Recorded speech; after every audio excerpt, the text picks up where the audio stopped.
Welcome to this week's edition of the Fantasy Football Goon podcast. I'm your host, Joe Mandel, and I'm here with my guest, nobody. Just me this week, guys, so you're just going to get to listen to me talk to myself. It's new for me, so let's just go with it. So first thing I want to talk about this week is my start of the week. You know, there's a lot of guys that you got late in the draft that are going to help you out throughout the season, but I don't think anybody is as helpful as Carson Palmer has been so far this year. I love him in this matchup against the San Francisco 49ers. I just think he's going to shred that defense and get John Brown involved. Larry Fitzgerald's going to get involved. I even like David Johnson this week as a nice flex play because I really think that he is the better back than Chris Johnson. I don't think Andre Ellington is ready to play yet. So I'm really thinking that that's the way to go this week is, Carson Palmer, obviously, I think he's a top, I'd say he's top 5 this week. And I really think going forward, he's going to be a top 10 quarterback the rest of the season. So if you can get him and he can stay healthy, I say go after him because, he's a valuable piece that I think you could either trade or keep for yourself and just kind of play the matchups week to week. But either way, I think you should be comfortable starting Carson Palmer every day. Another guy I'm really looking forward to this week, who I think could have a monster game, is Latavius Murray in Oakland.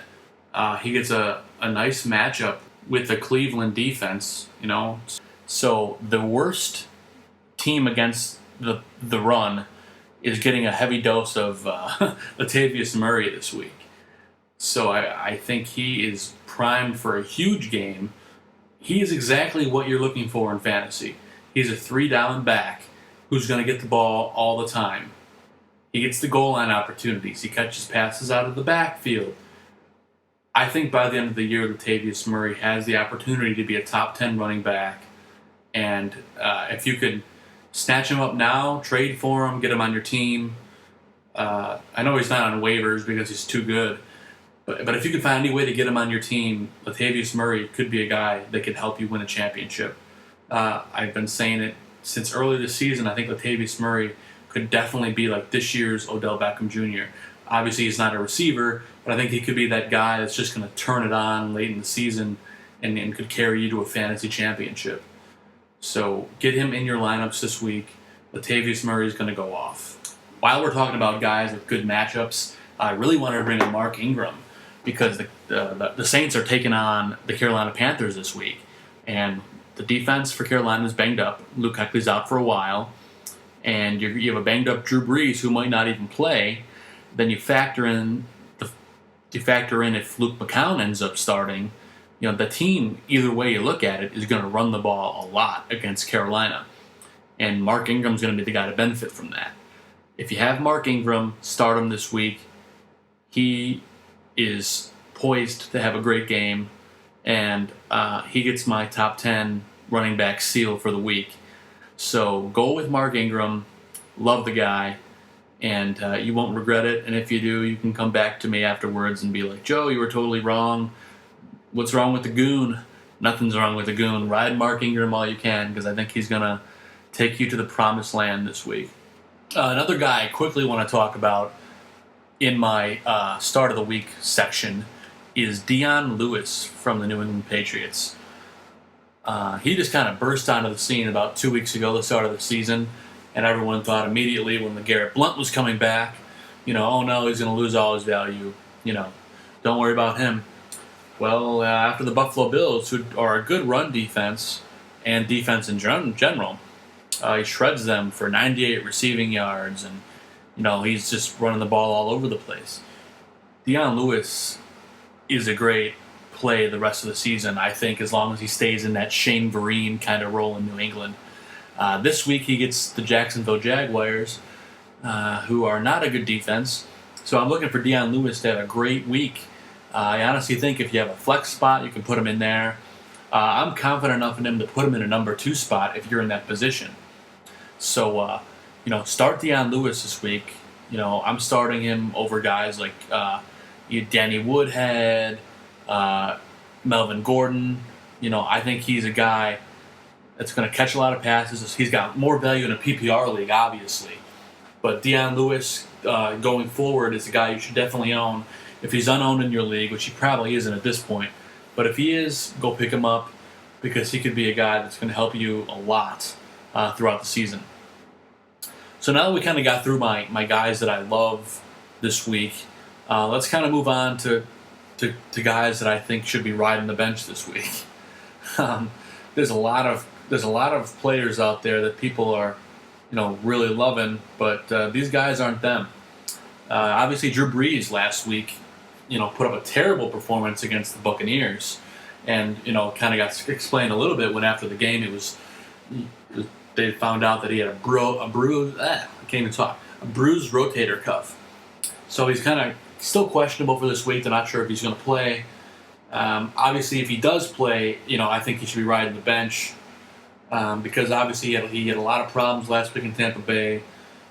Carolina is a better defense in my opinion, and he doesn't have a Jimmy Graham to throw to. The tallest guy he has to throw to is Brandon Coleman, who's 6'6", who obviously could be the beneficiary of that. But in the long run, I just think Brees has to ride the bench this week. Another guy who's been terrible, and I expect to continue being terrible this week, is Sam Bradford. He gets the New York Jets this week, and then he's got to deal with Revis Island. So personally, I'm staying away from Sam Bradford this week because they couldn't get it going against the Dallas team. I can't even imagine what they're going to try to do against the Jets. If Sam Bradford doesn't get his stuff together soon, he might be riding the bench. So stay away from Sam Bradford this week. But onto the running back front, a guy that I think should definitely be riding your bench is Doug Martin. He hasn't really played well through the first two games, but it hasn't really been the problem out there. Is that they fall behind. They fall behind. They have to pass the ball and to stay in the games. And Doug Martin's had some fumble problems. And of course, this week he gets the Houston Texans with J.J. Watt and Davion Clowney. So look for Doug Martin to struggle again. I would keep him on your bench. Along the lines of that, a guy who's got a real bad matchup and has been performing poorly is Lamar Miller. He hasn't looked good through the first 2 weeks, and sure enough, this week, boom, he gets the Buffalo Bills. And not only does he get the Buffalo Bills, this week the Dolphins also signed Jonas Gray. They moved him on to the regular squad from the practice squad. So, that doesn't make things look good for Lamar Miller. And not to mention, he's looked terrible the last 2 games. So keep Miller on your bench. As well as Joseph Randle. The Cowboys' backfield is crowded and annoying, and it's hard to own one specific guy. Randle has been decent. So has Darren McFadden, and so has Lance Dunbar. But I just don't know how they're going to react having Brandon Weeden under center. There's no Des Bryant. I just think things aren't looking good for the running game in Dallas. The guy that I really like right now is Lance Dunbar because he's catching passes and kind of running all over the field. But personally, I would keep Joseph Randle on the bench this week. On to a receiver that I think should be on your bench this week. A lot of you probably don't have the option to bench him, but if you can, I would suggest benching Jeremy Maclin. He's going to be a great deep threat for Kansas City. He's been playing, catching short passes and kind of going deep for balls. But this week he gets a Green Bay team who has a pretty darn good secondary and last week they stopped Marshawn Lynch, but I think their run defense isn't great. So I'm expecting I'm expecting Jamal Charles to have a field day against the Packers. So I just think the mixture of that and Alex Smith not having a good downfield throw to factor in Jeremy Maclin not having a great game.